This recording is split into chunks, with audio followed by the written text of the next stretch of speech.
Sampurasun palawargi. Ini orang ngobrol lain. Ayah Ajeng nih benar deh. Diaspora Indonesia, Jeng. Udah berapa lama Jeng di Jerman? Udah lebih dari 5 tahun. Dulu ke Jerman dalam rangka apa?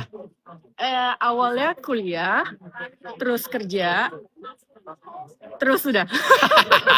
Udah cukup. Yang bikin lu betah di Jerman apa Jeng? Nih, coba dengerin nih. Bikin betah tuh infrastrukturnya bagus, terus bisa minum bir di mana aja. Emang bir Jerman seenak itu Jeng? Pengalaman lu? Enak banget. Enak banget.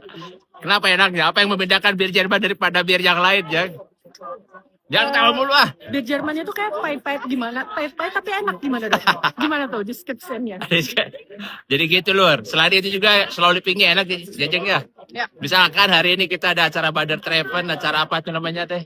Acara musik. Jadi orang-orang bisa ngamen di mana aja, di jalanan dan lain-lain kayak di Indonesia sebenarnya. Cuma ini lebih tertata, sesuai aturan Jerman. Bener, makanya orang Jerman tuh kalau lagi ada acara rame keluar semua Lur. Tapi rame tak lihat nih, bener ya Cengnya. Ya. Makanya kita mau betah di sini ya. Meskipun nggak ada tukang seblak, nggak ada tukang cilok, nggak ada tukang bakso, nggak apa-apa lah ya Ceng ya. Yang penting slow living ya. Jadi kita kan katanya sebagai orang yang have di Jerman, have semuanya enggak deh. Yang penting mah kita bersyukur aja Jeng ya, have.